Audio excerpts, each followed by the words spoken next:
بسم الله الرحمن الرحيم.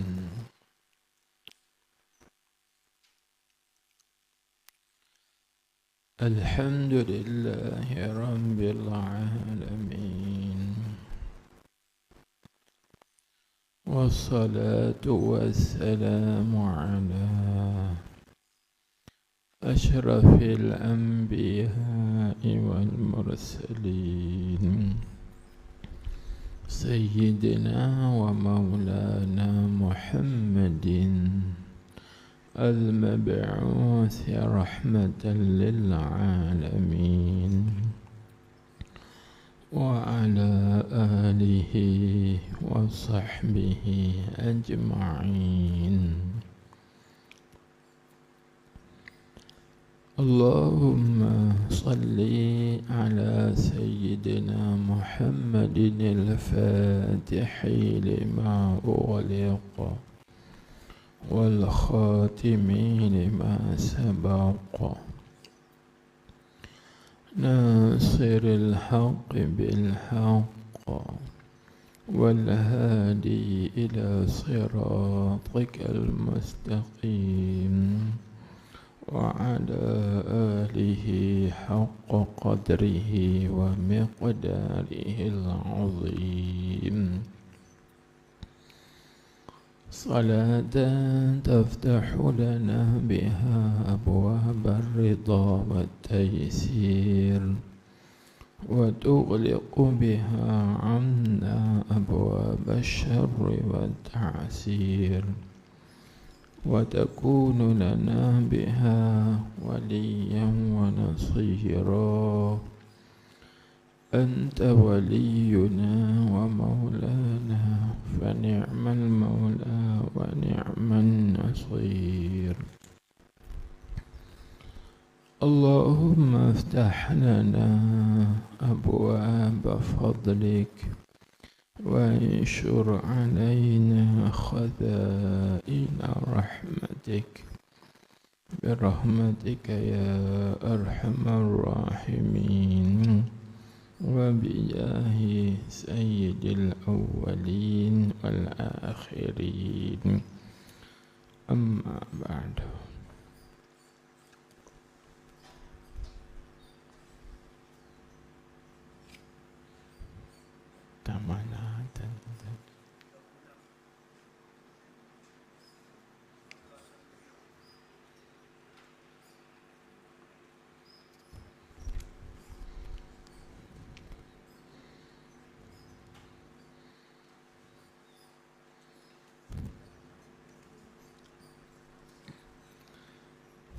kata muallif hafizahullah ta'ala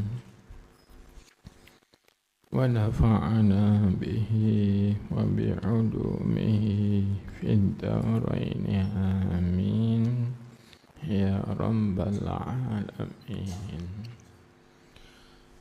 Ya hadi ihdini ya hadi ihdini ya. Maka sayogia bagi orang yang meminta ampun, dan orang yang bertaubat, dan orang yang beramal, dan orang yang berdoa, sayogia bahawa yakin mereka itu, orang yang minta ampun ni, orang yang bertaubat, orang yang beramal, orang yang berdoa, yakin dengan maghfirah. Baik tuan-tuan, puan-puan, alhamdulillahi rabbil alamin. Puji dan syukur kehadiran Allah Subhanahu wa ta'ala di atas curahan rahmatnya, hidayah taufiknya ke atas kita kesemua. Jadi jangan lupa tajuk perbincangan kita ialah husnuzan billahi, iaitu kita berbaik sangka dengan Allah Subhanahu wa ta'ala. Allah Subhanahu wa Ta'ala mengarahkan, menganjurkan dan menyuruh kita ni supaya berbaik sangka dengan Allah Subhanahu wa Ta'ala dengan sangkaan yang baik. Maka insya-Allah semuanya akan baik belaka. Kalau begitu, lagu mana kita nak berbaik sangka dengan Allah Subhanahu wa Ta'ala ketika kita minta ampun? Dan bagaimana pula kita nak berbaik sangka dengan Allah Ta'ala ketika kita bertaubat dan ketika kita melakukan amalan dan juga ketika kita berdoa?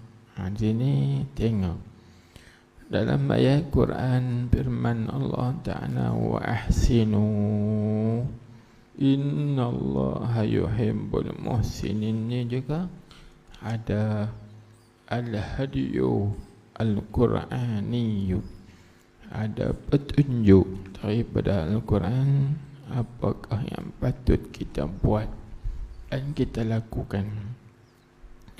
Iaitu tuan-tuan, hari ini kita belajar waktu ketika kita minta ampun dengan Allah, apa yang patut kita husnuzan. Begitu juga waktu kita bertaubat daripada segala dosa, apa yang kita kena husnuzan.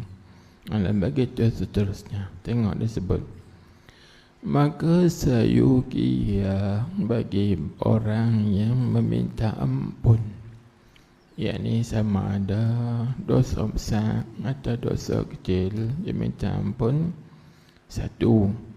Dan orang yang bertaubat, dia bertaubat. Dan orang yang beramal. Contohnya kita buat seperti kita pada pagi ini, kita sedang beramal menuntut ilmu. Apa yang patut kita kena husnuzan, berbaik sangka dengan Allah Ta'ala.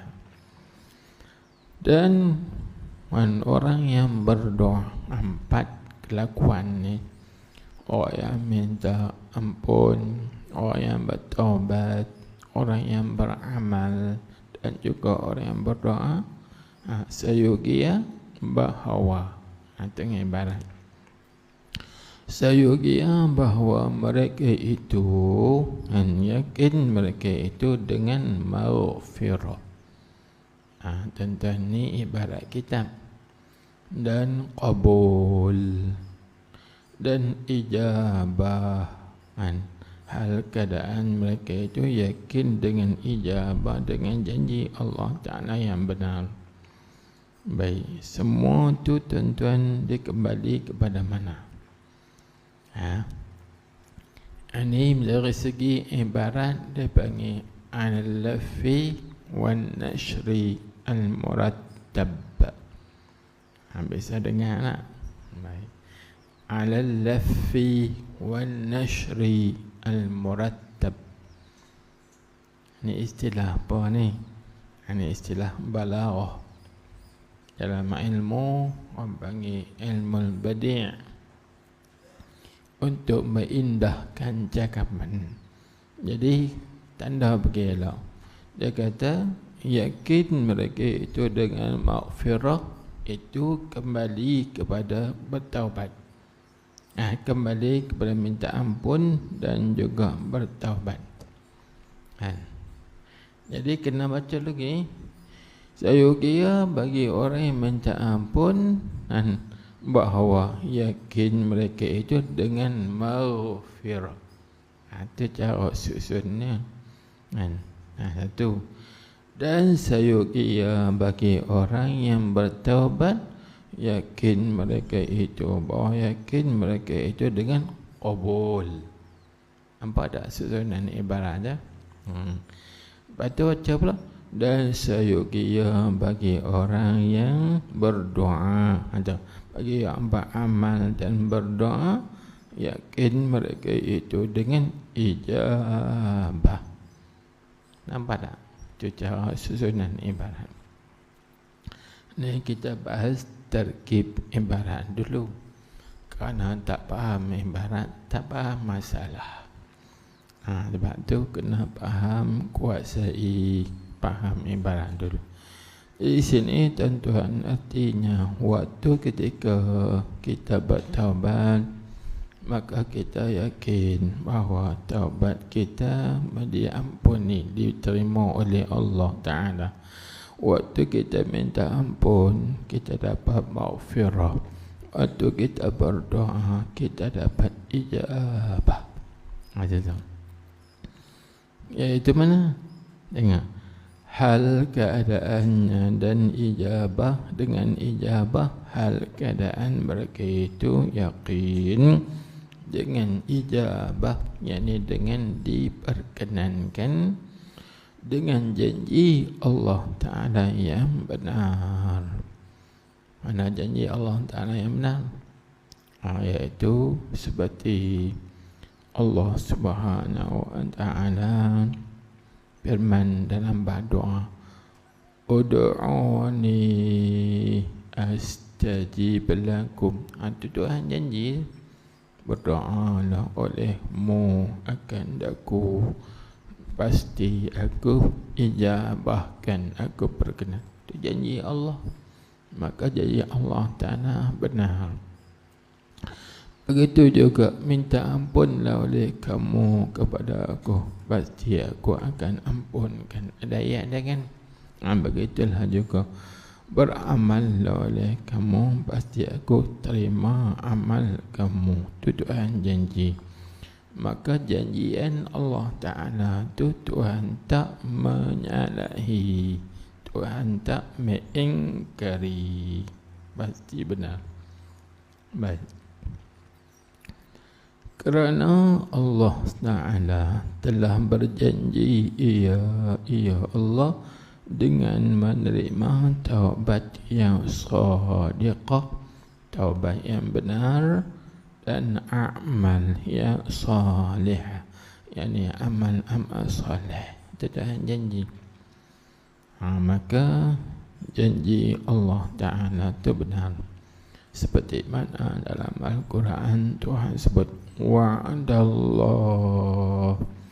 innallaha la yukhliful mi'ad. Janjian Allah, sesungguhnya Allah Ta'ala tidak menyalahi janji. Baik, ingatlah tuan-tuan puan-puan. Baik, ingat buat praktikal kena, iaitu waktu kita minta ampun, hati kita tu kena baik sehingga Allah Ta'ala ampunkan.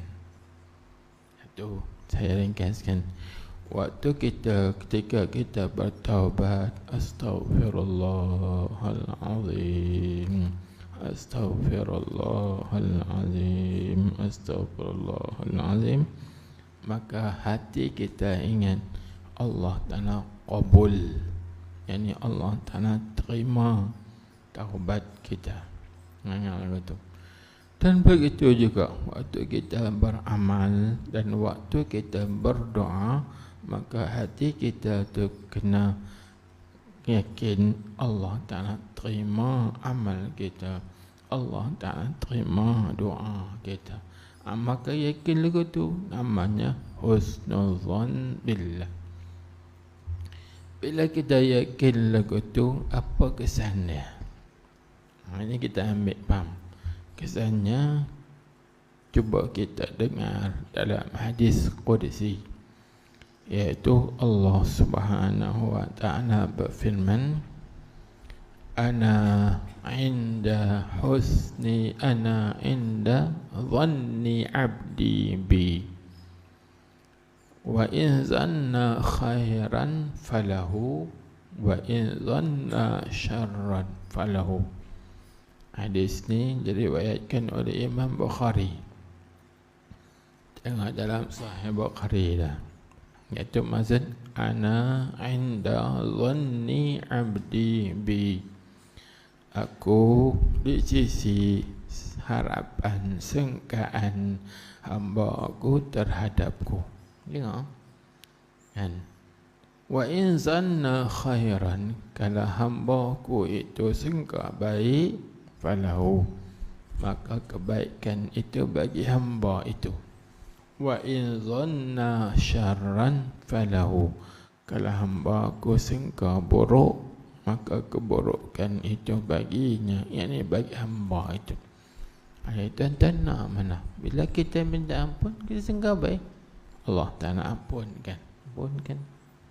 Waktu ketika kita berdoa, kita sangka Allah Ta'ala ijabah, kabulkan, maka Allah Ta'ala kabulkan. Waktu ketika kita beramal saleh, minta juga Allah Ta'ala terimakan amal saleh, Tuhan terima amal saleh. Waktu kita bertaubat pun begitu juga, harap Allah Ta'ala qabul, terima taubat kita, maka Allah Ta'ala terima taubat kita. Jadi sehingga tuan-tuan kena berbaik sehingga baik. Tengok lagi bersabda Nabi sallallahu alaihi wasallam, qala Allah Ta'ala, man alima anni dhu qatratin ala maghfirati dhunubi ghufirat lahu wala ubali ma lam yushrik bi syai'a. Hadis ni rawahu At-Tabrani wa ghairuhu. Artinya, arti sabda Nabi sallallahu alaihi wasallam, firman Allah Ta'ala, barang siapa yang mengetahui sini mana yakin, alim ilmu dengan makna yakin. Barang siapa yang mengetahui, yakni barang siapa yang yakin apa? Bahawa aku yang mempunyai kuasa atas mengampun segala dosa. Kita yakin Allah Ta'ala kuasa mengampuni segala dosa. Baca dulu. Niscaya aku ampuni baginya, yakni bagi barang siapa tu Tuhan ampun. Baik. Dan tiada aku peduli selama ia barang siapa tu tidak menyengutui aku akan suatu. Baik, tuan-tuan, puan-puan, hadirin hadirat sekalian, apa yang tuan-tuan dapat faham daripada hadis ini?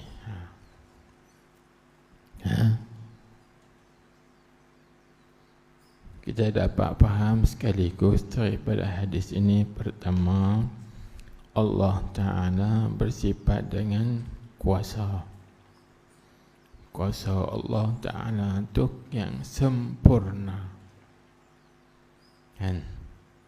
Maka seperti mana kita mengaji dalam ilmu tauhid, sifat qudrat dia ta'alluq pada mungkin, tidak bertakluk kepada wajib, dan juga tidak bertakluk pada mustahil.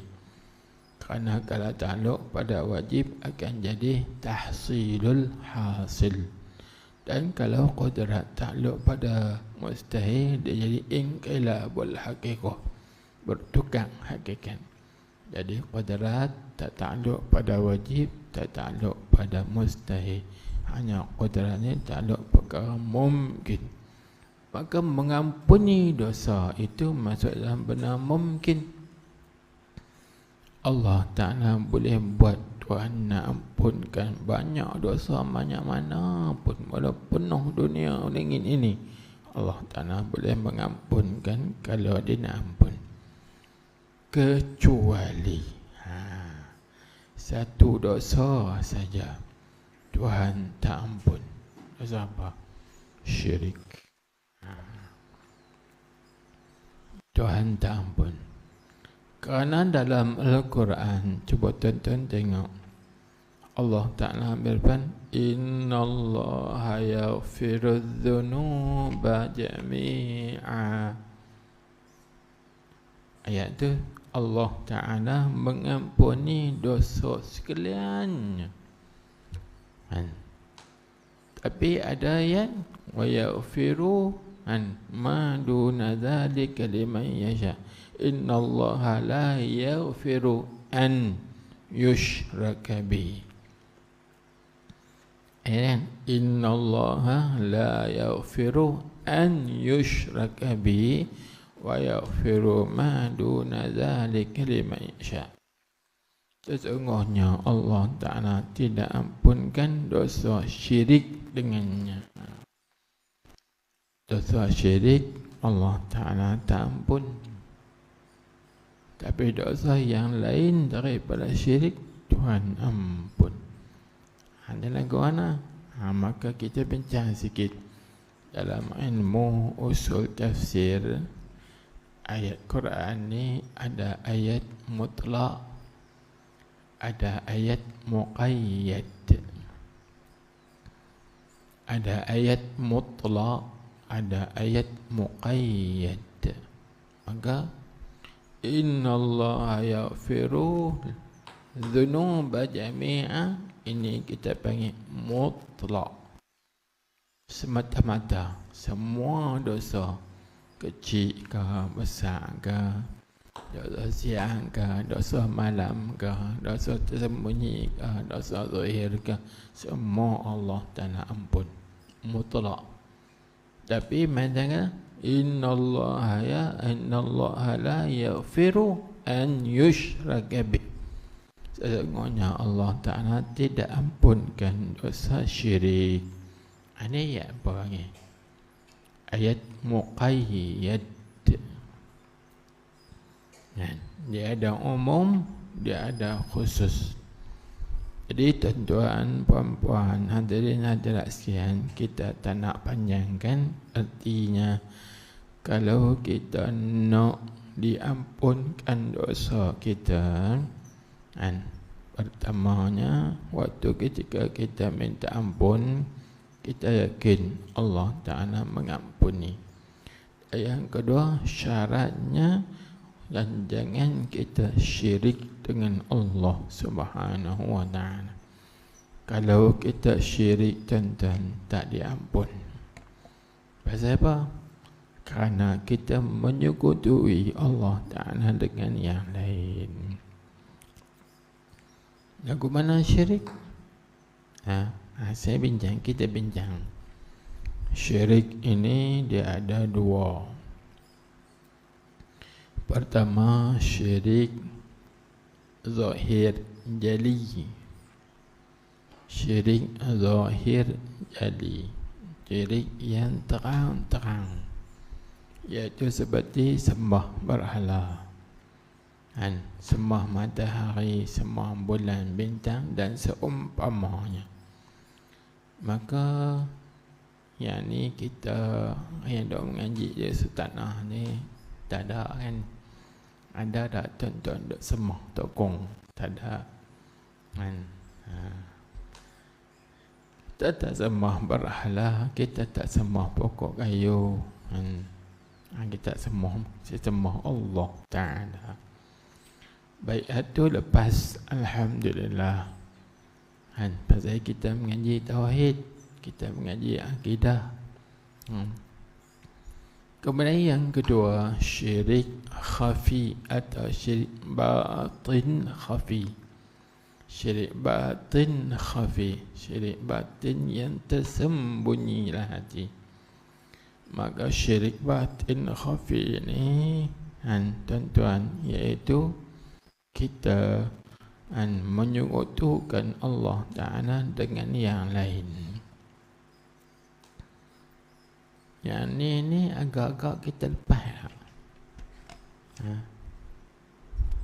Agak-agak lepas lah ni.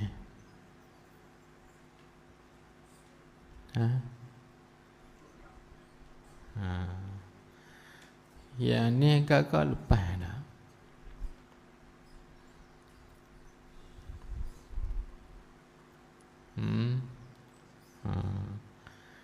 Mari kita tengok.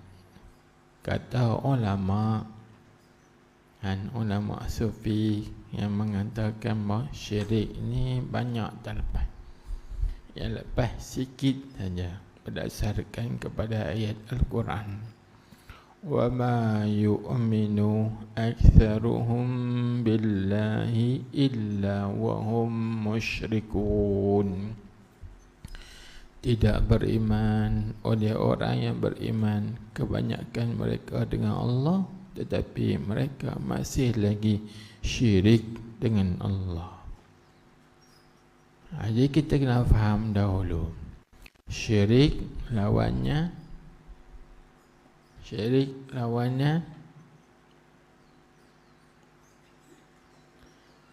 lelaki, lawannya syirik, lawannya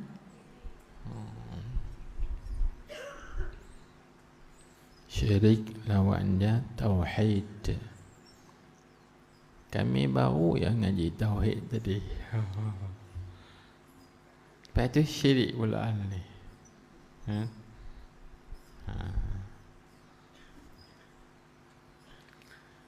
Saya tak nak panjangkan, cuma nak proses saja.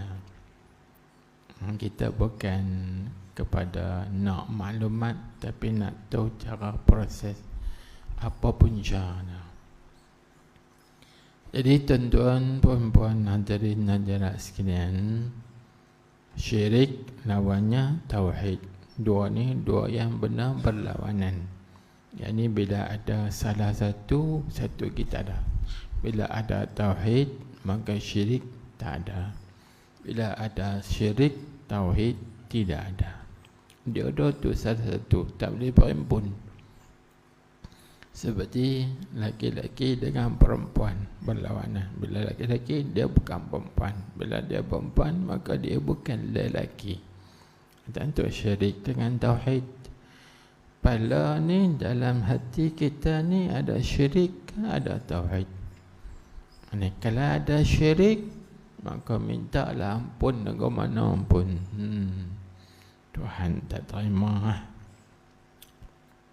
Nazarkan pada hadis ni.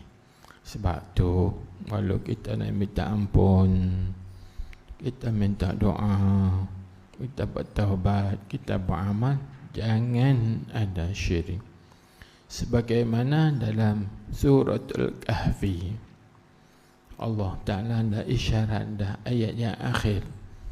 فَمَنْ كَانَ يَرْجُو لِقَاءَ رَبِّهِ فَلْيَعْمَلْ عَمَلًا صَالِحًا وَلَا يُشْرِكْ بِعِبَادَةِ رَبِّهِ أَحَدًا. Siapa-siapa yang harap bertemu balasan Tuhannya, فَمَنْ كَانَ يَرْجُو لِقَاءَ رَبِّهِ, siapa-siapa yang harap bertemu balasan Tuhannya, فَلْيَعْمَلْ عَمَلًا صَالِحًا. Pertama sekali dia kena beramal amal soleh. Amal soleh tadi mesti وَلَا يُشْرِكْ بِعِبَادَةِ رَبِّهِ أَحَدًا. Jangan syirik. Jangan syirik. Baik tuan-tuan, kita tauhid ada dua. Ada tauhid zahir, ada tauhid batin. Tuan-tuan mengaji tadi tauhid zahir. Ngaji sifat 20 tu tauhid zahir. Bab i'tiqad, dia kira i'tiqad tu kan batin. Ya, dia kira zahir lagi. Dia kena ada tauhid batin, atau juga disebut tauhid khas. Tauhid khas. Sebab tu kata al-alim, al-arif billah, Imam Ibnu Ajibah Al-Hasani radhiyallahu anhu, dia kata la yanju min asyirkil khafi illa ahlut tauhidil khas. Tak lepas daripada syirik melainkan ahli tauhid khas. Ahli tauhid khas ni artinya orang yang mempelajari tasawuf. Tapi tasawuf bukan tasawuf awam, tasawuf yang pangkat tinggi sikit. Tasawuf yang membincangkan bab tauhidul af'al, tauhidul asma, tauhidul sifat dan juga tauhidul zat, zatul buhti. InsyaAllah. Baik tuan-tuan. Jadi tuan-tuan, puan-puan, hadirin hadirat sekalian, kalau nak lepas daripada syirik ni, tak dapat tidak, kena pelajari tauhid khas. Tauhid khas. Kita tak belajar lagi kan tauhid khas, tapi dalam pintu gerbang bau. Ini sebab kita nak pergi ke husnuzan ni, dia kena ada jalanan dia, dia ada prosedur dia. Baik, kita bincang dulu tauhid zahir, tak bincang lah, tu Ustaz Helmi bincang lah tadi. Sifat 20 apa semua, tu tuan-tuan mengaji semua. Kita bincang ni tauhid khas. Tauhid khas ni tuan-tuan puan-puan, satu ya, kita kena ada dalam hati kita tu satu ya, Allah je. Yang lain pada Allah sikit pun sama sekali tidak memberi kesan, tidak memberi bekas apa-apa pun. Baik, itu kalau gitu, ni hati, bak hati. Kita sakit tak payah berubat lah. Apa kata? Pergi berubat, tapi kita jangan pegang, jangan nampak kata ubat tu yang melega, tapi nampak Allah yang melega. Begitulah seterusnya. Siapa kita dah mengaji lah tauhid al-asbabul adiyah, sebab-sebab yang masa adat tu tidak memberi bekas kan.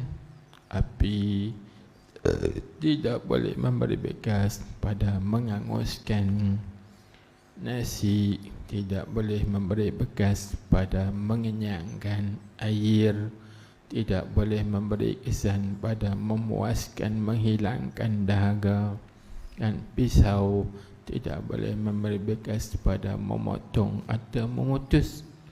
Cuba ambil pisau je, nak potong leher, potong putih tu putih, potong leher ikan, bukan leher orang.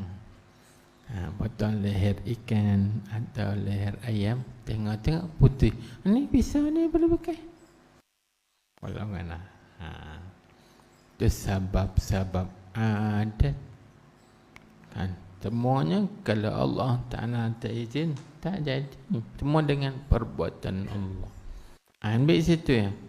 Bila hati kita lagu tu, insyaAllah tak ada syirik, maka kita minta ampun, Allah Ta'ala ampuni. Kita berdoa, Allah Ta'ala kabulkan. Kita beramal, Allah Ta'ala terimakan. Begitulah seterusnya. Baik tuan-tuan, untuk kita nak memahami syirik khafi ini, suka saya nak kongsikan maklumat, mudah-mudahan jadi ubat penawar bagi kita ke semua untuk mengikiskan. Lagu mana tuan-tuan kita nak mengobati syirik khafi yang menjadi satu penghalang besar dalam perjalanan kita menuju kepada Allah Subhanahu wa ta'ala. Maka kita kenal dulu apa syirik khafi ini, apa punca dia, apakah orang panggil kesan dia.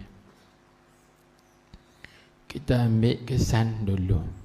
Kesannya tuan-tuan, puan-puan, dalam perjalanan kita menuju kepada Allah Ta'ala, kita kena tahu apa? Iaitu kita kena tahu perkara-perkara yang membatalkan suluk. Kalau banyak orang suka nak suluk kan, ini dengar bagi orang yang suka nak suluk. Nak suluk ni dia ada perkara yang membatalkan suluk. Batal maknanya tak sah suluk, sampai mati pun tak dapat apa kan. Kita diseluk kalau kita tak ikut syarat yang betul, syarat suluk, jangan dok tomak sangat, aku nak suluk, tetap jadi seluk kan. Dia ada syarat dia. Lepas tu dalam kita nak suluk ni mana berjalan menuju kepada Allah, dia ada perkara-perkara yang mani'ah. Mani'ah ni perkara yang menghalang. Kita berjalan tapi ada halangan. Maka dengan sebab ada halangan, seorang itu tak sampai. Duduk tengah jalan ni, orang dah sampai Melahala dah, aku duduk tengah jalan lagi, tak sampai-sampai, terawang-awang lagi. Baik, ni kita kena bincang lain. Nak bincang secara detailnya, kena mengaji lain. Cuma sahabat, maka dalam banyak perkara yang menghalang suluk ni banyak. Cuma saya tak ambil banyak, saya nak ambil hak perkara yang paling besar sekali halangan suluk, ialah asyirkul khafi. Syirik adalah halangan yang paling besar daripada segala halangan dalam perjalanan kita kepada Allah Subhanahu wa ta'ala. Jadi saya ambil poin-poin ni. Tuan-tuan kan semua boleh buat poin kan. Baik, kita ambil yang pertama. Apakah punca timbulnya dalam hati kita ni syirik khafi? Yang pertama tu, lagi kita naik-naik lagi. Apa dia?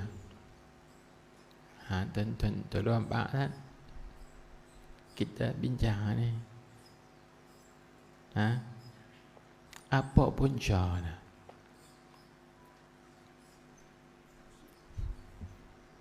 Lagi bahan punca dah.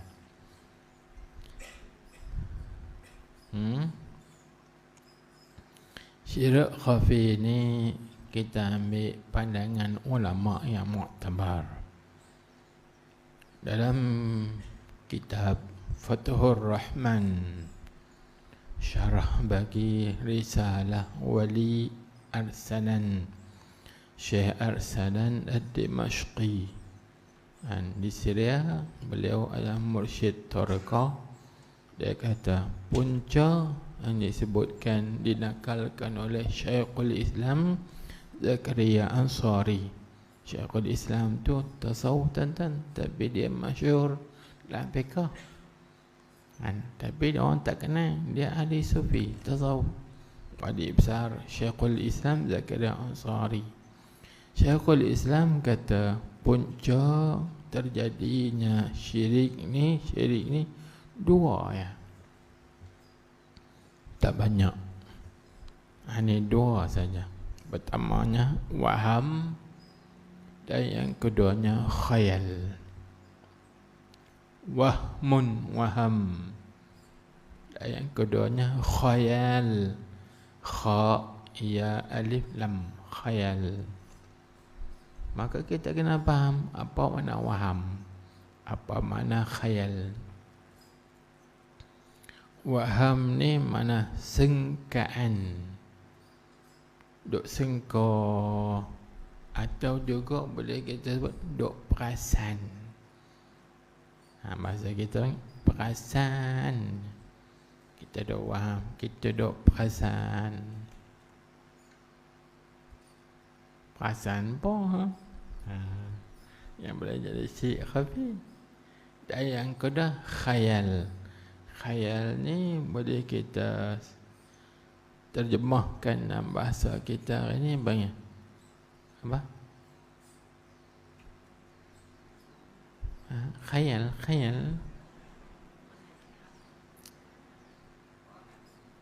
berangan tu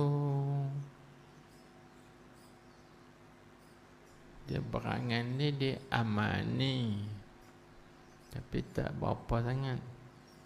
Khayal ni dia macam singkaan juga, imagine. Nah. Baik, lagu mana yang kata waham dan khayal? Waham ni kita sangka, kalau aku tak kerja, aku nak makan apa? Ataupun kalau tuan-tuan bawa kereta di lebuh raya, pasal apa? Sakit bawah titi tu ada macam kamera duk tangkap lihat laju tu. BP tengok, no, tak ada pun. Tu waham. Kita menyabitkan benda yang tak ada bagi ada. Tu waham. Faham tak? Macam itulah waham.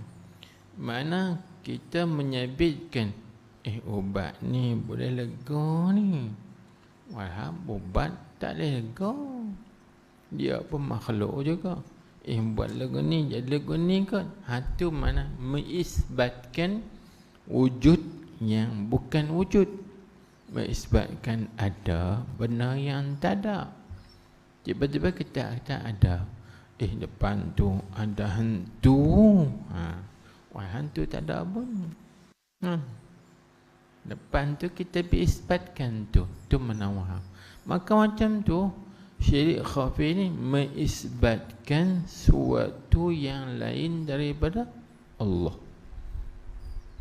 Hak yang lain daripada Allah bukan ada pun, tapi kita mengadakan. Mengada tu mengisbatkan, menyabitkan. Faham tak? Kalau tak faham ni, payah nak ubat ni. Kena faham dulu. Jadi kita kekuat insya-Allah. Jadi punca berlakunya syirik khafi iaitu kita mengisbatkan yang lain daripada. Nasi ni kesan ni, ubat ni kesan ni, sekian-sekian menyabit. Walau yang memberi kesannya Allah. Ubat tak ada apa, nasi tak ada apa. Ada orang tak makan nasi tapi kenyang. Ada juga orang makan nasi lapar 24 jam. Ada ke tak? Lain tuan-tuan lapar kan. Kena mati awal. Baik, saya tak nak banyakkan. Nanti kita bincang semula. Oleh kerana bersangkut dengan bab ni, saya suka nak bagi kongsikan ubat, nak kongsikan cara rawatan. Ini rawatan batin. Baik, itu bagi dalil kata adanya syirik, iaitu Allah Ta'ala berfirman, wa ma yu'minu aktsaruhum billahi illa wa hum musyrikun. Tidak beriman kebanyakan mereka itu dengan Allah, melainkan mereka itu masih lagi syirik dengan Allah. Itu dalil kata syirik. Dan dalil yang kedua adalah hadis Nabi sallallahu alaihi wasallam. Nabi kita Muhammad bersabda, ya ayuban Nabi kata, ya asyirku fi ummati akhfa min dabibin namli ala safati. Syirik pada umatku ni lebih tersembunyi daripada berjalannya seekor semut di atas batu pejali yang besar. As-safat bukan as-sifat. As-safat, batu pejali yang besar. Batu pejali yang besar. Lepas tu ada semut kecil jalan atas tu. Kita sedap tak sedap? Halus sangat. Halus sangat. Kemudian ada satu hadis lagi. Sahabat tanya, wahai Rasulullah, Macam mana kita nak jaga dia sedangkan dia lebih halus, lebih tersembunyi daripada semut ni. Semut di rumah pun tak nak jaga. Ini lebih halus bersemut. Macam mana? Maka Nabi kita bersabda, ittaqu hadha syirka fa innahu akhfa min dabibin namli. Qila kaifa nattaqi ya Rasulullah? Qala qulu. Nabi kata, takutlah oleh kamu akan syirik khafi ni, kerana syirik khafi ni tersembunyi, lebih tersembunyi daripada seekor semut yang kecil. Lalu sahabat tanya, wahai Rasulullah, bagaimanakah kami nak jaga syirik khafi sedangkan syirik khafi ni lebih sembunyi daripada seekor semut yang kecil? Semut kecil itu kami tak nampak dah, sedangkan syirik khafi lebih kecil lagi daripada semut yang kecil. Nak jaga lagu mana? Tuan-tuan, nak jaganya Nabi kita bersabda, qulu, berdoalah oleh kamu. Ingat, ini saya ambil tadi kita tu punca penyakit, kemudian kita terus apa sebab syirik khafi, waham dan khayal, kemudian kita bagi ubat yang dianjurkan, yang ditunjukkan oleh Sayyiduna Rasulullah sallallahu alaihi wasallam. Ubat yang pertama, tuan-tuan, minta tolong dengan Allah. Al-isti'anatu billah, minta tolong pada Allah, iaitu kita berdoa. Doa nak baca lagu ni. Nabi kata, qulu Allahumma inna na'udzubika an nusyrika bihi syai'an na'lamu wa nastaghfiruka lima la na'lamu. Doa dia pendek. Allahumma inna, ya Allah, ya Tuhan, sesungguhnya kami, na'udzubika, kami minta lindung dengan Engkau, syai'an na'lamu, akan suatu yang kami tahu, wa nastaghfiruka, dan kami minta ampun kepada Engkau, lima la na'lamu, bagi apa yang kami tak tahu. Yang kita tak tahu tu syirik khafi, kita minta ampun pada Allah, insya-Allah selamat. Tuan-tuan amalkan doa ni tiap-tiap kali lepas sembahyang baca. Dan tiap-tiap kali kita sembahyang berdoa, Allahumma inni, kalau kita seorang. Kalau kita ramai baca Allahumma inna na'udzubika syai'an na'lamu an nusyrika bi syai'an na'lamu wa na'udzubika liman nastaghfiruka lima la na'lamu. Kalau kita seorang, kita baca Allahumma inni a'udzubika an usyrika bi syai'an na'lamu wa astaghfiruka lima la na'lamu. Tahu?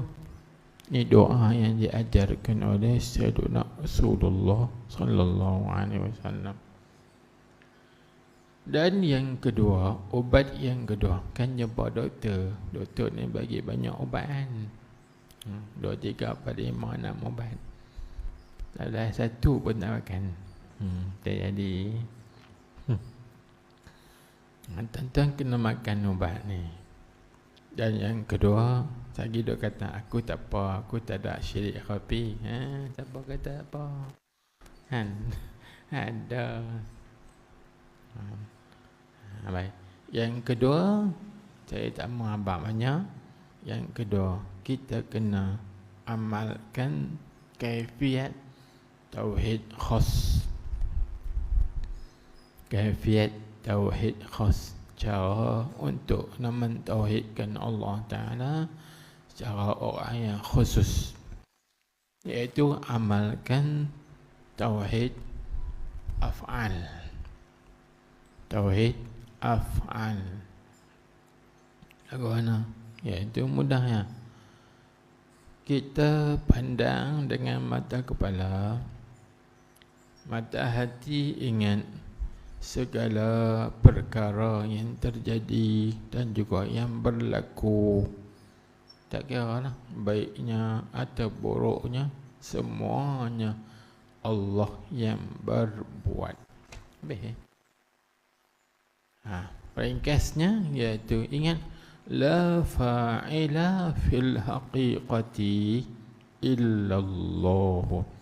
Tidak ada yang berbuat dalam alam ini, hanya Allah Ta'ala je yang berbuat.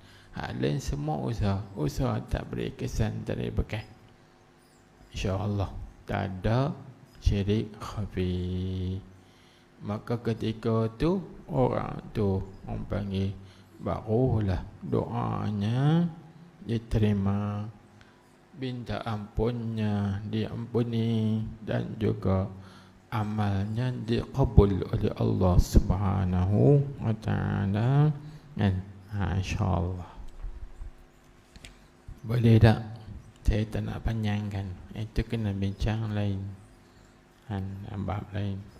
Baik, jadi sini cumanya disebut kalau kita nak minta ampun, nak bertaubat, nak beramal dan juga berdoa, syaratnya Allah Ta'ala terima semua tu. Tapi ingat, selama dia tidak mensyirikkan Allah.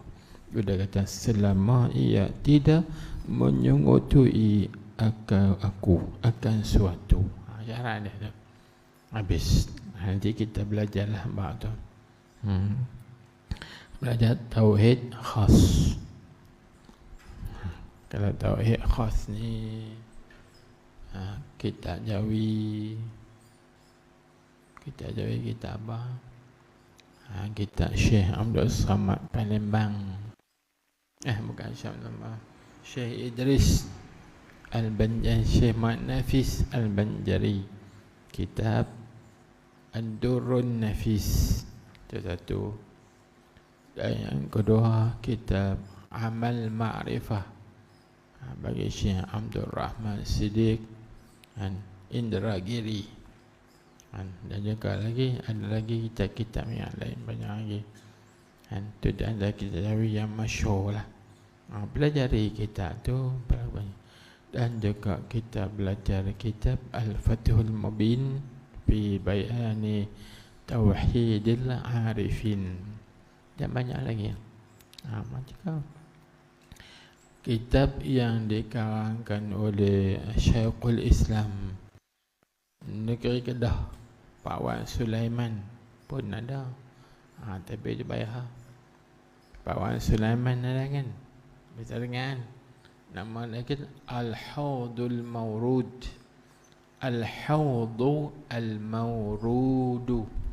Itu kita ada. Terbanyak bis.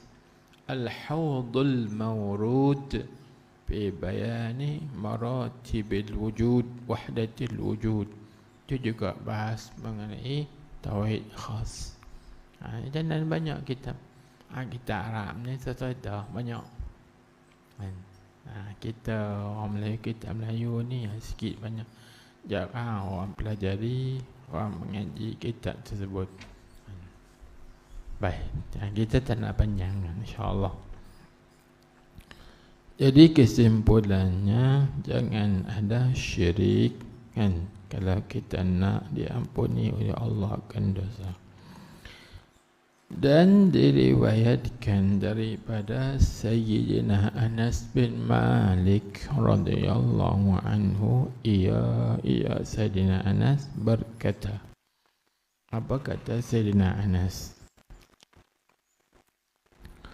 Mendengar aku akan sabdaan Rasulullah sallallahu alaihi wasallam.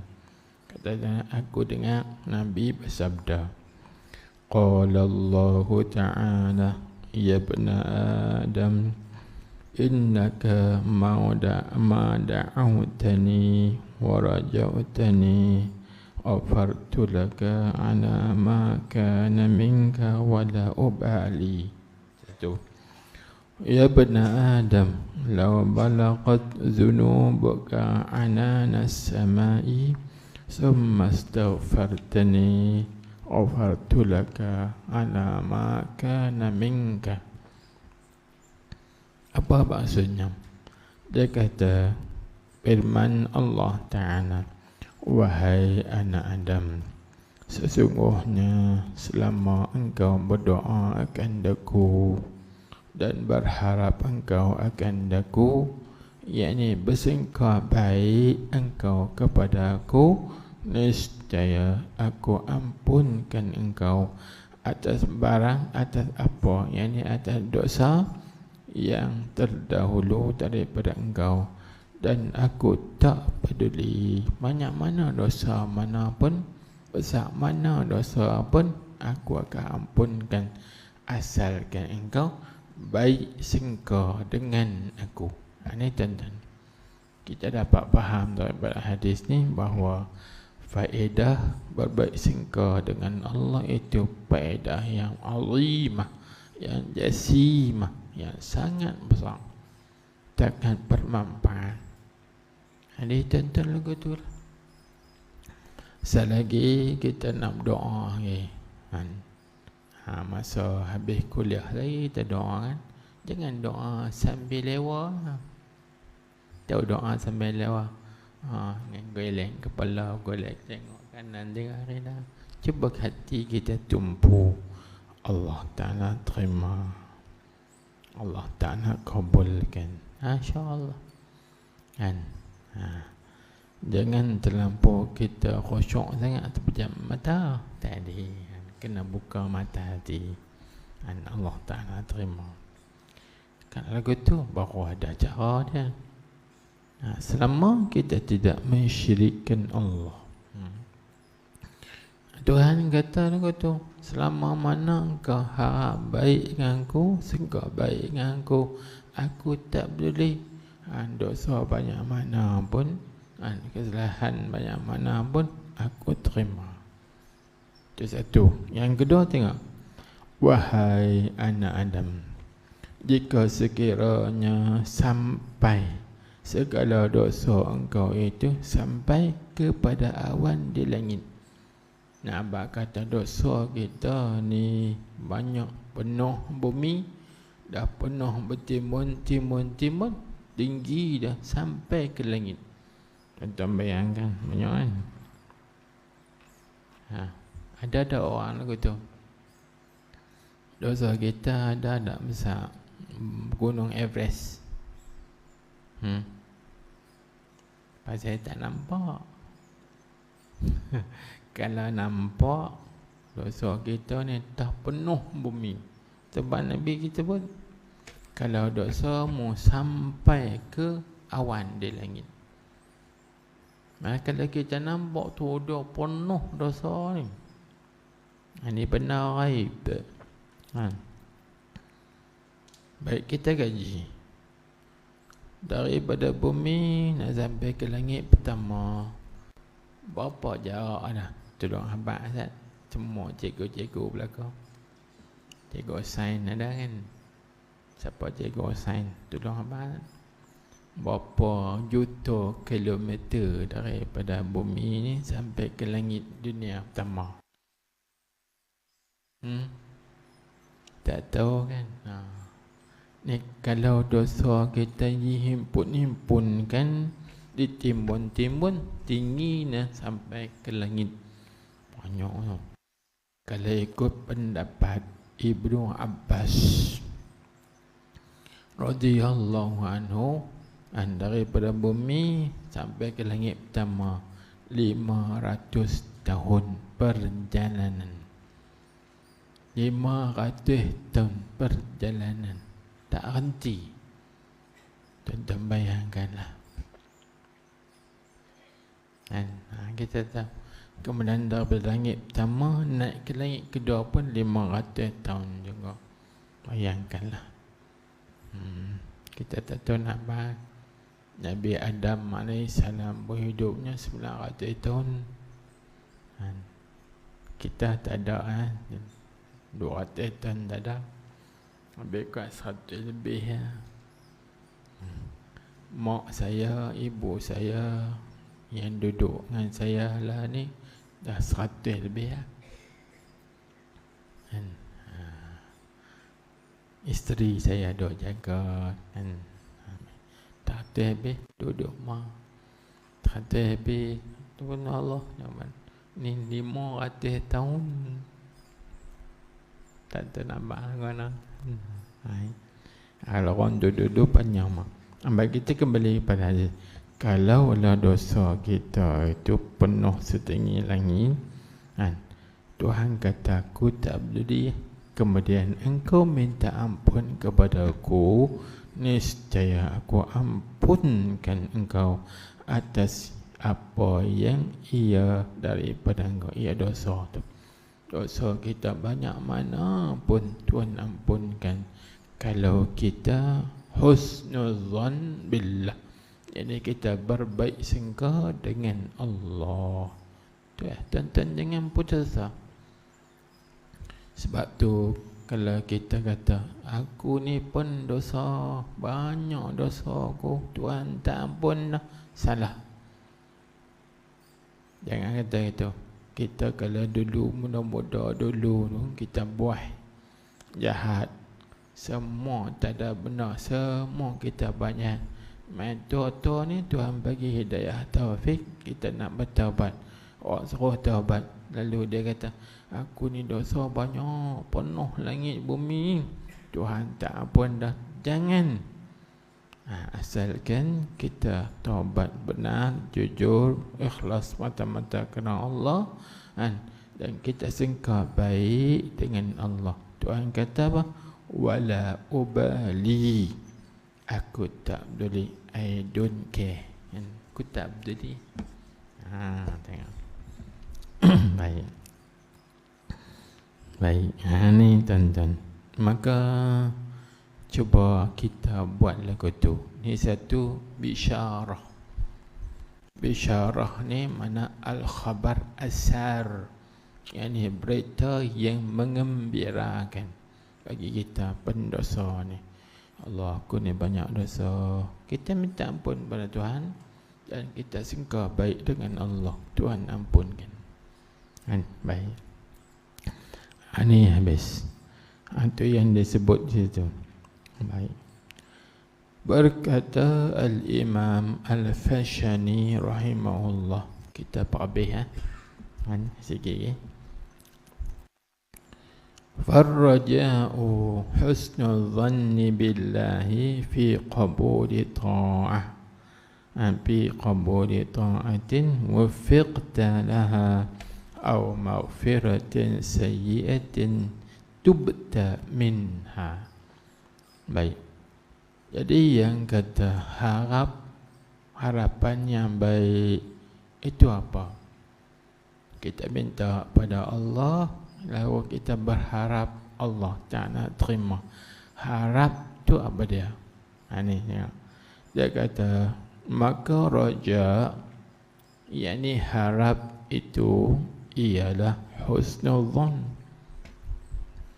Kita harap pada Allah, itu mana kita sangka baik pada Allah. Faham tak? Kalau kita buat misal lagu ni, kita nak pergi buat umrah satu keluarga. Jadi artinya kita ni nak tinggal rumah. Rumah kita tu ada macam-macam kan. Ada gelamai, macam-macam lah. Macam-macam. Ada duit, ada tu, ada ni. Tiba kita tinggal rumah ni, kita serah kepada satu orang. Lepas tu orang tanya, Omar tanya, rumah ni tuan dia pergi mana? Tuan dia pergi Mekah buat umrah. Lepas tu rumah ni dia tinggal kat kurung. Dia harap kan tu. Harap. Dia ni harap kan dia rumah dia. Harap. Harap tu mana apa? yakni dia sangka baik dengan aku. Ni misal abang kata raja dengan makna husnudzon. Macam tu juga kita berdoa kepada Allah, aku harap Allah Ta'ala terima doa aku, bermakna kita berbaik sehingga Allah Ta'ala menerima. Faham? Faham tak apa? Balik lagi buat. Jangan tak buat. Macam itulah juga tuan-tuan, selagi nak turun masjid, start kereta, ya Allah Tuhan aku harap sampai rumah. Itu mana kita segera baik dengan Allah, Allah Ta'ala selamatkan kita dari mara bahaya. Tak sampai rumah, sampai amal sentera. Tak jadi. Kita minta semua urusan kita dipermudahkan oleh Allah Subhanahu Wa Ta'ala. Harapan yang baik. Balik selagi harap pada Allah Ta'ala selamatkan kita. Selagi kita nak pergi mana, nak tinggal rumah, saat Allah Ta'ala jaga rumah kita. Itulah. Inilah doa yang diajarkan ni. Allahumma antas sahibu fis safar wal khalifatu fil ahli wal mal wal walad istawda'atuka jami'a. InsyaAllah baca doa. Allahumma anta sahibu fis safari wal khalifatu fil ahli wal mal wal walad istawda'atuka jami'an, yani jami'a. Ya Allah Tuhanku, sesungguhnya Engkau lah Tuhanku. Allahumma anta sahibu fis safar, Engkau lah kawanku dalam perjalanan. Wa antal khalifatu bil ahli, Engkau lah khalifahku dalam peninggalan.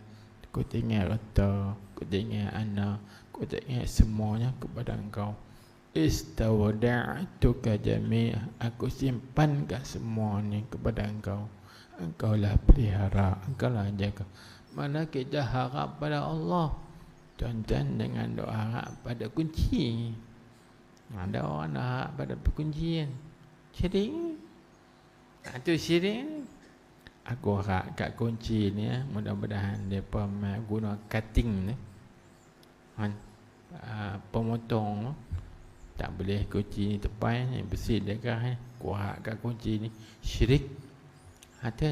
Tak sah dia orang yang tauhid, balik kan jadi syirik. Macam mana doa kita nak terima? Kita jangan harapkan kunci. Cuma kunci itu hanya sebab kita usaha. Itu syariat. Hati kita hakikatnya Allah yang memelihara, Allah yang menjaga. Jangan duduk gantung di situ. Faham? Itu ya. Masya Allah. Baik. Itu yang panggil tarbiyah. Maka macam itulah. Harap itu makna husnudzan, yakni berbaik sangka dengan Allah pada menerima taat yang diberi taufik akan dikau baginya, bagi taat tu, atau mengampuni kejahatan dosa yang bertaubat engkau daripadanya, daripada dosa. Itu ya. Dan kalau kita berdosa, kita minta ampun, maka kita harap Allah Ta'ala, harap tu baik sehingga. Kalau kita buat taat, kita harap Allah Ta'ala terima. Harap tu mana berbaik sehingga dengan Allah menerima. Baik. Dan sabda tak ada juznya. Dan sabda Nabi sallallahu alaihi wasallam, ra'aitu rajulan min ummati qa'idan ala sirati yar'adu kama tar'adu sam'at kama tar'adu as-sa'afatu fi rihin asifin wa ja'ahu husnu dhanni billahi wa zakatat ra'datuhu wa madha ala sirat. Ini tuan-tuan, kita boleh ambil buat pengajaran dan kita boleh amalkan. Artinya, cuba kita perhati. Artinya, melihat aku, Nabi SAW kata, aku tengok seorang laki-laki daripada umatku sedang duduk, ia laki-laki itu atas sirat. Ni duduk tu ketak, atau getar, gentar dan bergemuruh. Ia laki-laki itu sebagaimana bergetarnya belepah tamar pada ketika ditiup angin yang kencang. Maka datang akan laki-laki itu oleh berbaik sangka pada Allah. Maka diamlah getaran itu dan melalui ia atas sirat dengan selamat. Tuan-tuan faham tak ni? Kalau tak faham, nak buat contoh. Kalau musim jalan, pergi pulau perhentian ke, atau pergi ke mana-mana ke, naik bot. Bila naik bot tu, ketak gerun. Lagi bot dia tenggelam ke, bocor ke, kena batu ampak, kena apa ke, tak tahu lagi. Maka nak bagi hilang getah, hilang gemuruh tu, tuan-tuan pujuk hati tuan-tuan, mai husnuzan billah, aku baik sangka dengan Allah. Mana kita harap pada rahmat Allah, InsyaAllah lagi hilang getah, hilang gemuruh. Macam itulah juga tuan-tuan tak pernah naik kapal terbang. Naik kapal terbang, takut gaya tinggi, kena gerun kan, kecut nanti. Cuba kita main baik sangka dengan Allah, tak kisah, tenang. Macam tu juga kalau kita naik kapal terbang, tiba-tiba terbang ni lalu ikut awan, guruk-guruk pun jangan. Kapal terbang ni aban dengan orang ambil. Cuba kita bersingkar dengan InsyaAllah Allah Ta'ala selamatkan, InsyaAllah Allah Ta'ala lepaskan, InsyaAllah hilang kata. Asalkan tuan-tuan, puan-puan, hadirin-hadirin, apa situasi, apa kondisi, apa keadaan sekalipun, asalkan hati kita tenang, InsyaAllah selamat. Dalam situasi apa pun. Kalau tuan-tuan sakit ke, susah ke, sukar ke, sulit ke, hadapi dengan tenang, harapan pada Allah Ta'ala. InsyaAllah kita tenang, relax. Cuba buat. Kita bila kita sukar, sulit, kita hadapi dengan kelang kabut kan. Tu yang dia kelang kabut. Cuba hadapi dengan tenang, relax, tenteram. InsyaAllah tak ada apa, Tuhan permudahkan. Tuhan permudahkan. Ni, ambil faham daripada hadis ni. Seorang laki-laki, Nabi kita tengok duduk di atas titi, tapi dia duduk tenang kan, getak, gemuruh. Tiba-tiba aku tengok laki-laki ni elok balik, stabil, elok balik. Apa rahsia dia? Main dalam hatinya husnul zan, bersangka baik dengan Allah, berharap pada Allah, bergantung pada Allah, maka dapat ketenangan, tenteram. Ala bizikrillahi tatma'innul qulub. Dengan mengingati Allah, itu hati akan tenang, tenteram. InsyaAllah tuan-tuan hadapi dengan tenang, hadapi dengan tenteram. Zikir pada Allah. Husnul zan itu maksudnya zikir pada Allah. Ini penawar dia. Kena telan. Tuan-tuan tak tenang, memang tak tenang sampai mati. Kena telan dan perut. Kena latih diri kita tenang, tenteram dengan zikrullah. Kerana apa? Dua. Kerana zikir, ingat pada Allah itu, zullah itu nur, cahaya. Tapi kalau hati kita tak ingat pada Allah, hanya ingat pada yang lain, itu zulmah.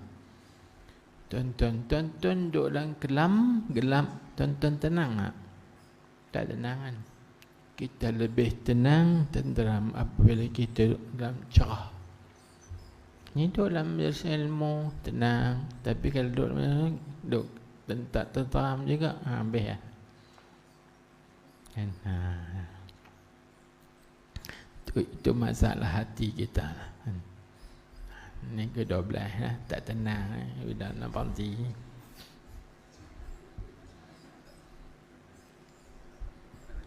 Nak balik lah. Kita habis sikit-sikitnya. InsyaAllah tolong tenang, tenteram, ingat Allah, insyaAllah. Dan dilihat akan Malik bin Dinar rahimahullahu ta'ala. Imam Malik bin Dinar ni ulama tabi'in. Malik bin Dinar bukan sahabat Nabi, tapi beliau ulama tabi'in. Ulama Malik bin Dinar ni ulama tabi'in. Orang tengok dia di dalam mimpi. Tu dilihat akan Malik bin Dinar di dalam mimpi. Baik. Tuan-tuan, puan-puan, ini sikit nasihat. Ada orang kata mimpi ni mainan tidur. Kan? Jangan. Mimpi ni khayalan ya, bukan realiti. Baik. Mimpi ni tuan-tuan faham lagu mana? Saya nak tengok pahaman tuan-tuan dan puan-puan. Tolong abang, kalau perlu diperbetulkan, kita perbetulkan.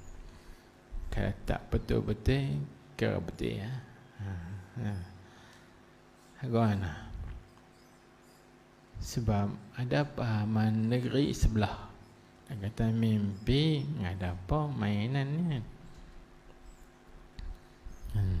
Macam yang mimpi, benda mimpi ni dah tak ada kan. Macam mana mimpi ni, faham? Yang tuan-tuan faham, kita kongsikan.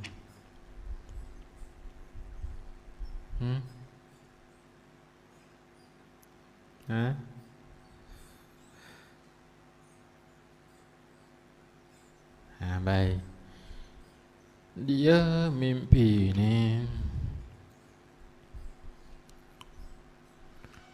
kalau mengikut pandangan Syekh Ibnu Hajar Haytami dalam kitabnya Al-Fatawa Al-Hadithiyah, kitab Fatawa Al-Hadithiyah, mimpi ni satu benda yang baik. Dia sebut ar-ru'ya as-salihah as-sadiqah, mimpi yang baik, yang benar. Allati tura lahu au yara fiha, ataupun orang tu tengok mimpi itu atau diperlihatkan mimpi itu kepadanya. Ini kerana berdasarkan kepada seorang sahabat Nabi yang bernama Sayyidina Ubadah bin As-Samit. Sayyidina Ubadah bin As-Samit radhiyallahu anhu, beliau membaca lahumul bushra fil hayatid dunya wa fil akhirah. Ayat tu daripada ayat Ala inna awliya Allah la khawfun alaihim wa la hum yahzanun Alladzina amanu wa kanu yattaqun Lahumul bushra fil hayati dunya wa fil akhirah. Ya. Ayat itu menceritakan sifat para wali Allah. Wali Allah ni, siapa tuan-tuan perempuan jadi wali, syaratnya dua ya. Syarat jadi wali ni dua ya. Syarat pertama, kena beriman. Syarat kedua, nak jadi wali, kena bertakwa. Beriman, semua kita beriman kan. Bertakwa, kita bertakwa. Tapi takwa ni ada tahap. Takwa ni buat segala apa yang Allah Ta'ala suruh, tinggal apa yang Allah Ta'ala larang. Baik, kita tanya, kita buat dah apa yang Tuhan suruh? Buat juga tak habis. Kita tinggal dah semua. Tinggal tak kita tak suka, hak kita suka tak tinggal ke? Kan? Mana takwa kita ni tak sempurna, maka kita jadi wali tak sempurna. Wali kan? Pendek kata, semua orang yang beriman, yang bertakwa, semuanya adalah wali. Maka tuan-tuan, puan-puan, semuanya jangan takut. Tuan-tuan, semua adalah wali-wali Allah. Wali ammah, wali umum. Sebab wilayah ada dua, ada wilayah ammah, ada wilayah khusus. Bukan wali khusus. Wali umum, semua kita yang beriman, laki-laki dan perempuan, semua waliullah. Kan? Sifat mereka ni apa? Alladzina amanu wa kanu yattaqun. Mereka ni sifat beriman. La khawfun alaihim wa la hum yahzanun. Mereka ni tak ada ketakutan, tidak ada duka cita sedih. Siapa tak ada sedih? Hati mereka sedih, tak ada tenteram dengan Allah. Baik. Jadi bila kita tengok di situ kan, orang jadi wali ni syaratnya, kalau tuan-tuan nak jadi wali, boleh ambil dah amanan. Ada suka, kami nak amanan. Amanan apa? Nak jadi wali Allah. Kan nak jadi wali anak. Wali anak tak apa. Nak jadi anak nikah, dapat anak perempuan jadi wali. Kena jadi wali Allah, ada tak syarat? Dah syaratnya. Nak jadi wali Allah tadi beriman dan bertakwa. Kemudian Syekh Sanusi menukilkan perkataan Imam Al-Yusi. Imam Yusi menakalkan beberapa perkataan a'immah, para ulama sufi. Syarat nak ada wali dan 4. Tengok dia sebut, la yakunu syakhsu waliyan illa bi syurutin arba'ah. Seorang itu tidak jadi wali melainkan 4 syarat. Kalau ada 4 syarat ni, maka dia tu wali. Kita nak kenal wali, tengok 4 dia dah dapat dah. Kalau tak ada bahasa ni, jadi wali rekor. Tak ada wali Allah. Kita jangan tertipu, sebab Syekh Ibnul Abbas Al-Mursi mengatakan bahawa nak kenal wali ni bukan senang. Nak kenal wali ni payah. Ma'rifatul wali as'ab min ma'rifatillah. Kenal wali lebih susah, lebih payah daripada mengenal Allah Ta'ala. Tapi kita boleh tahu dengan alamat tanda. Sebab Nabi kita bersabda, likulli syai'in alamun. Setiap sesuatu ada alamat. Maka saya tak nak panjangkan, nanti kita bincang lain lah.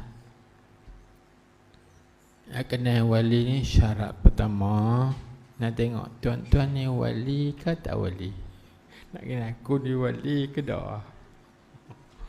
Duk ngaku kata kita wali. Tengok syarat pertama, ayyakuna arifan bi usuliddin. Syarat pertama, orang yang jadi wali ni seorang tu kena arif, kan, pakar dalam ilmu usuluddin. Nak tanya tuan-tuan, Allah Ta'ala ni ada ke tak ada? Jawab lah. Kalau kita kata Allah Ta'ala bukan ada, tuan-tuan nak kata apa? Tak ada jawab. Tuan-tuan bukan wali ke? Ta'rif lagi. Kalau wali dia tahu beza. Allah Ta'ala ada, berarti kan Allah Ta'ala bukan ada. Ada Allah bukan ada. Allah Ta'ala yang ada, tapi ada Allah bukan ada. Tolong hurai Ustaz. Kata tu orang ke bukan wali ke. Tak tahu dok perasan lah dia kata aku wali. Kena arifan bi usuluddin. Kena arif dengan usuluddin. Satu, saya tak nak panjangkan. Nanti kita bincang lain. Yang kedua, syarat jadi wali iaitu wa ay yakuna aliman bi ahkami syariah fahman wa naqlan. بحيث لو أذهب الله علم أهل الأرض لوجد عنده. Ulama sebut syarat yang kedua, seorang nak jadi wali itu dia kena alim dengan hukum-hukum syariat. Dia kena alim dengan hukum-hukum syariat. Lagu mana? Sekiranya kalau dalam dunia ni ilmu dah hilang habis dah, maka ilmu tu ada dekat dia. Dia boleh tanya masalah ni, boleh tanya masalah ni, tanya masalah ni, semua dia boleh jawab. Tu wali Allah. Tak ada wali yang jahil. Sebab tu disebut dekat hadis, mattakhadhallahu waliyan jahilan. Allah Ta'ala tak jadikan wali jahil. Kalau Allah Ta'ala nak jadikan seorang tu wali dia, pasti Allah Ta'ala ambil yang alim. Tapi bukan semua alim wali, kan? Allah ini Allah Ta'ala akan ajarkan dia ilmu. Tuhan bagi dia, bagi jadi dia alim. Baik. Kalau gitu, aku ada PhD dah. Alim lah. Alim saya tak ada. Alim kena amil. Alim yang beramal, InsyaAllah. Dan yang ketiga, ini yang ketiga, kalau ada syirik ketiga ni wali, iaitu an yakuna muttasifan bi awsafin hamidah. Bahawa seorang wali itu mesti bersifat, berakhlak dengan akhlak-akhlak terpuji. Dia kena akhlak yang baik, meniru akhlak Rasulullah sallallahu alaihi wasallam. Boleh. Kalau akhlak macam setan, dia bukan wali, wali juga wali setan. Bukan wali Allah. Kerana wali Allah dia berakhlak dengan akhlak Allah, berakhlak dengan akhlak Rasulullah sallallahu alaihi wasallam. Batu di Mesir ada ulama tulis kitab perbezaan antara waliyur rahman dengan waliyus syaitan. Apa beza wali Tuhan Rahman dengan waliyus syaitan? Tak ada beza.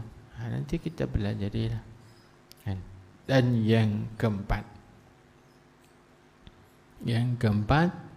iaitu an yulazima al-khawfa abadan بألا يجد طمأنينة في كل عين لأنه لا يدري أهو من فريق السعادة أو من فريق الشقاوة. Maksudnya seorang wali itu dia hatinya sentiasa bimbang, hatinya sentiasa takut, kan, kepada Allah Ta'ala. Takut bimbang. yakni hatinya tidak tenang, tak berasa tenang kerana dia tak tahu adakah dia ni tergolong dalam golongan yang baik, ahli sa'adah, atau dia ni akhirnya mati dalam syaqawah, kecelakaan, mati dalam syaqawah. Kita tahu. Jadi sebab tu kita belajar dulu kan dalam kita Tajul Arus, bahawa yang paling kita takuti, yang paling kita bimbang ialah su'ul khatimah. Ni kita jangan bahasa aman. Takutlah aku kena rasa takut.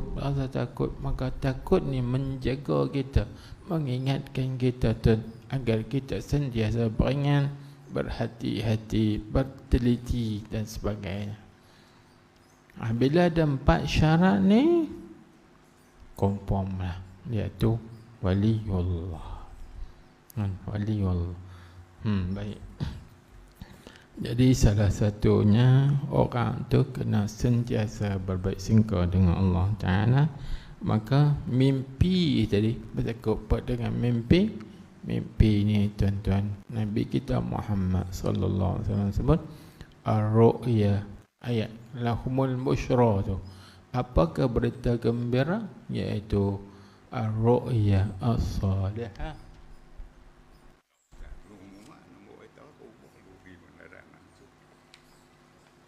Pemilik kenderaan KIX KIX 2092, tolong ubah sikit bagi laluan. Baik. Tak mana putih.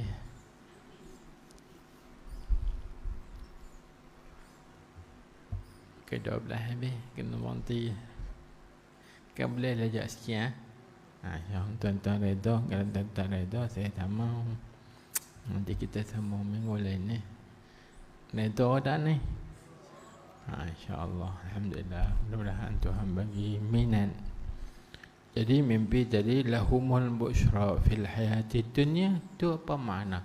Kata Ubadah Ibnu bin Samit, dia kata, aku tanya Rasulullah sallallahu alaihi wasallam, apa makna lahumul busyra fil hayati dunya? Maka Nabi sallallahu alaihi wasallam, iaitu ar-ru'ya as-sadiqah allati yaraha aw turalah, iaitu mimpi yang baik yang kita lihat mimpi itu, atau mimpi itu diperlihatkan kepada kita. Jadi mimpi ini ada peranan dalam tasawuf. Maka sebab tu orang soleh mimpinya benar. Kalau cikgu A mimpi, Mbak kata aku mimpi nak pergi pulau perhentian, tu tuan-tuan siap pergi atau seumpamanya. Baik. Jadi mimpi ni satu benda yang betul, benar. Bukan mainan syaitan dah. Ada juga mainan syaitan kalau kita tidur tu bercampur dengan benda yang tidak baik. Baik. Saya tak bayangkan tu bincang bab mimpi. Jadi orang mimpi melihat Malik bin Dinar. Lalu orang kata apa? Maka dikatakan baginya, bagi Malik bin Dinar, adakah amalan engkau itu dihadapkan dengan amalan tadi atas Allah? Ini apakah amalan yang kau dihadapkan kepada Allah? Berkata, ia Malik bin Dinar, dihadapkan aku dengan segala dosa yang amat banyak. Allah. Tetapi menghapuskan akan dia, akan dosa tu, oleh husnuzan aku kepada Allah. Ini tuan-tuan,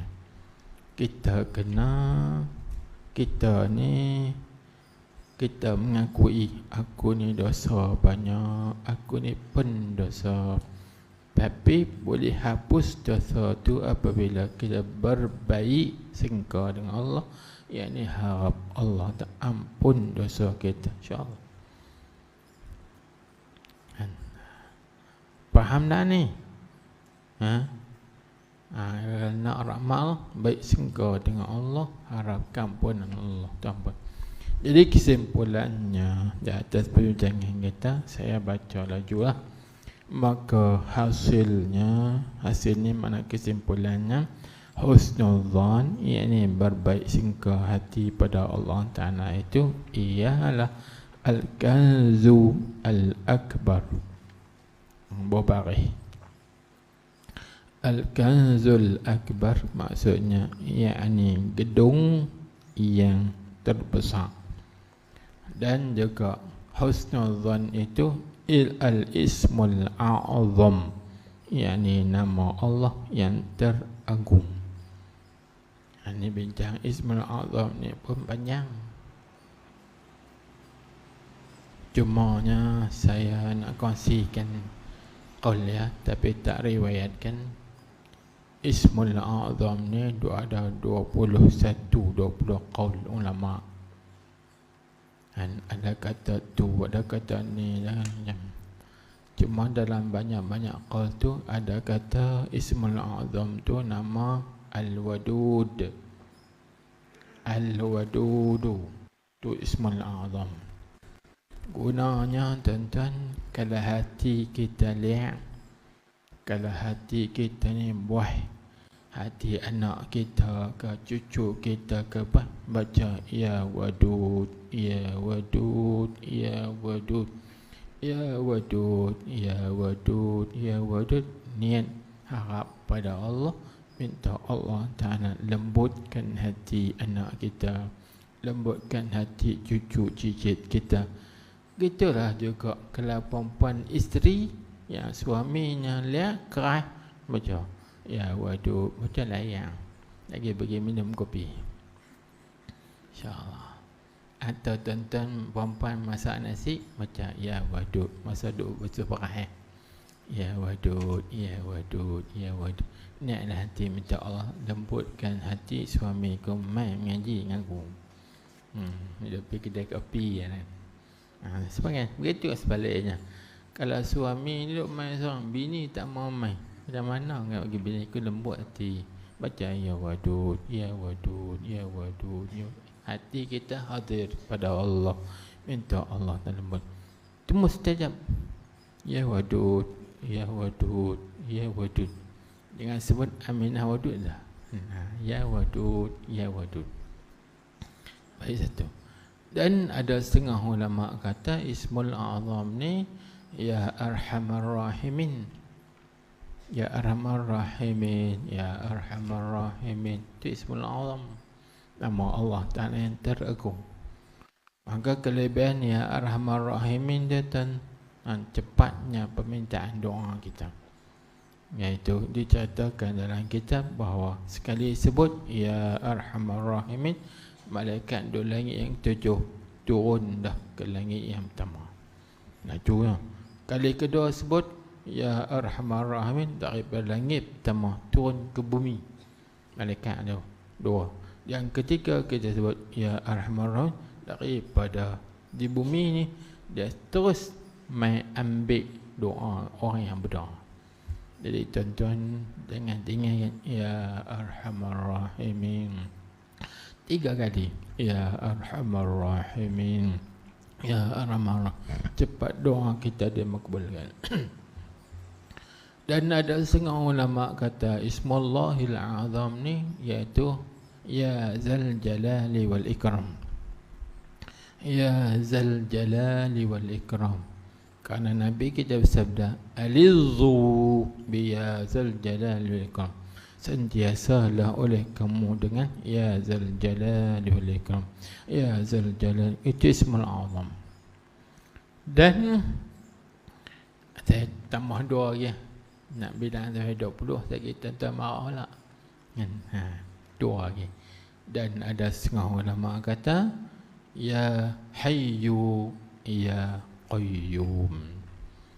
Ini kaul yang masyhur yang dipilih oleh Al-Imam Nawawi.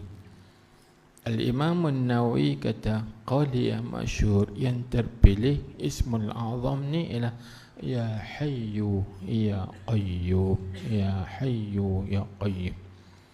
Dan ada ulama sebut yang ya Rab, ya Rab, ya Rab 4 kali. Dapat doa ya Rab, ya Rab, ya Rab, ya Rab. Itu Ismul Azam. Dan yang terakhir tak mau banyak, tak ada ingat. Apa? Iaitu tuan-tuan baca ya Allah, ya Allah, ya Allah. Ini di sisi Syekh Abdul Qadir Al-Jailani, Ismul Azam. Maka kita berdoa, cuba kita baca semua tu. Ya Allah, ya Allah, ya Allah, ya Hayyu, ya Qayyum, ya Dzal Jalali wal Ikram, ya Arhamar Rahimin, ya Rabb, ya Rabb, ya Rabb, ya Rabb. InsyaAllah Allah Ta'ala terima. Baik. Yang kedua, apa fungsi atau pemahaman tentang Ismul Azam? Ismul Azam ni kita nak faham dua ya. Nama Allah teragung, fungsinya bila kita doa, Allah Ta'ala terima doa. Dan bila kita minta apa-apa hajat, Allah Ta'ala kabulkan hajat kita. Kena berdasarkan pada hadis yang sahih, Nabi kita sebut Ismullahil Azam alladhi idha du'iya bihi ajaba wa idha su'ila bihi a'ta.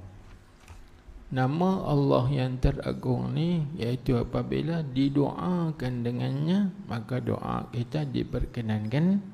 Dan apabila kita minta satu-satu hajat kepada Allah, maka hajat kita dikabulkan. Itu peranan fungsi Ismul Azam. Jadi husnul zan salah satu daripada Ismul Azam. Maka kalau tuan-tuan nak Allah Ta'ala kabulkan doa, mampunkan tuan-tuan, hati kita kena harap dan berbaik sangka dengan Allah. Pasti ya. Itu. Baik, kembali tak nak panjang kan. Nanti kena nak panjang. Ismul Azam ni ada saya tulis ya satu risah Al-Ismul Azam, bincangkan 20 20B 20 lah. Orang panggil kalau ulama. Dan nama-nama Allah Ta'ala yang teragung. Lepas tu ada doa yang kalau nak dimustajab ke macam mana? Allahumma ya azim sultan wa ya qadim al-ihsan wa ya daiman ni'am wa ya kasir al-jud wa ya wasi' al-ata. Panjang ni. Tak boleh habis. Orang duk rakam. Nanti kena ambil lain. Kena ambil lain. Tak ada orang duk rakam. Kena ambil lain. Sebab kita perbeznya. Itu kira lain lah. Oleh itu, nanti kita banyak. Oleh itu berbaik sangkalah pada Allah Ta'ala dan takutlah daripada berburuk sangka padanya pada Allah. Kerana su'udzon ini buruk sangka pada Allah itu dalil yang menunjuk atas kecelakaan. Jangan dok buruk. Aku accident ni sebab Tuhan tak sayang ke aku dah. Tak sayang aku. Kan? Baik. So, dibimbangi dan ditakuti daripadanya, daripada buruk sangka tu, su'udzon tu, takut akan su'ul khatimah. Allah, mati dalam dan tidak beriman. Maka kita tak mahu sebutkan bahawa bab su'ul khatimah ni kita bincanglah itu dalam kitab Tajdul Urus. Seperti berkata Al-Allamah Al-Syaikh Muhammad Salim bin Sa'id Babasil Al-Syafi'i rahimahullahu ta'ala, husnul dhann al-kanzul akbaru wal ismul a'zamu. ihzaru su'adhan fa innahu dalilun ala syaqa wal khamamah wa yukhsha minhu su'ul khatimah. Apa maknanya? Tak ada terjemahan. Dia tak kata artinya pun. Siapa faham? Kita baca atas lah. Ada saat ni kita baca berbaik sangkalah oleh kamu Allah dan takutlah daripada berburuk sangka pada Allah tu. Itu terjemahan lah. Sama. Ihzaruhu su'adzan, takutlah oleh kamu akan buruk sangka. Kerana bahasa buruk sangka itu dalil yang menunjuk di atas kecelakaan dan dibimbangi, ditakuti mati dalam su'ul khatimah. Maka sebenar tu kita berdoa, na'udzubillahi min zalik. Kita berlindung dengan Allah daripada yang demikian itu, su'il dhan atau su'il khatimah. Wallahu subhanahu wa ta'ala a'lamu. Jadi kesimpulannya, belajarlah, latih tubilah hati kita berbaik sangka dengan Allah dan juga kita berbaik sangka sesama makhluk. InsyaAllah semuanya baik. Kerana Allah Ta'ala berfirman, in dhanna syar'a khairan falahu wa in dhanna syarran falahu.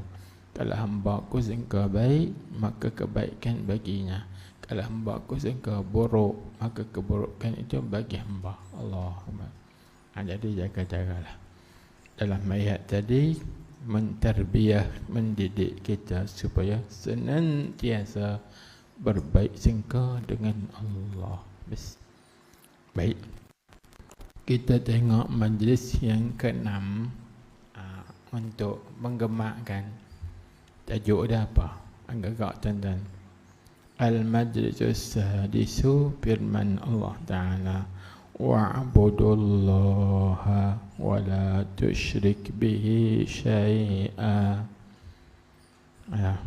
Berbuat ibadat oleh kamu akan Allah, jangan kamu syirikkan Allah. Nanti saya akan detailkan bab syirik tadi. Detailkan terperinci bab syirik tadi. Bagaimana, apakah sebab dia, bagaimana nak menghadapi, mengatasinya, bagaimanakah kita nak mendatangkan tauhid dalam hati supaya kita ini menjadi hamba Allah. Tajuknya ayat ni tuan-tuan, kun Abdullah. Itu tajuk, kun Abdullah. Maksud, jadikan dirimu itu hamba Allah yang sejati.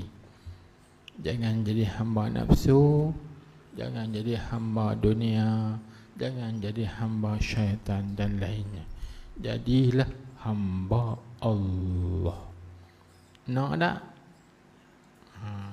Tak bunyi itu dia tak mau. Kadang-kadang nak tak dia mau. Apa, insyaAllah bila mau, harap ke Allah. InsyaAllah Tuhan bagi. Ni dia tak sebut no benda tak boleh no. Itu tak mau. Kan kita ngaji husnul dhan. Tarbiyah. Wallahu a'lam. Subhanakallahumma wa bihamdik, asyhadu an la ilaha illa anta, astaghfiruka wa atubu ilaik. عملت سوءا وظلمت نفسي فاغفر لي فإنه لا يغفر الذنوب إلا أنت. اللهم صل على سيدنا محمد النبي الأمي الحبيب المحبوب على أعلى القدر العظيم الجاه وعلى آله وصحبه وسلم تسليما. بسم الله الرحمن الرحيم. الحمد لله رب العالمين وصلى الله وسلم عليه.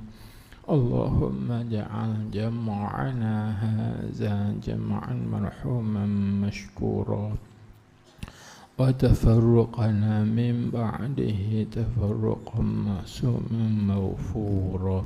ربنا آتنا في الدنيا حسنة وفي الآخرة حسنة وقنا عذاب النار. وصلى الله وسلم عليه والحمد لله رب العالمين.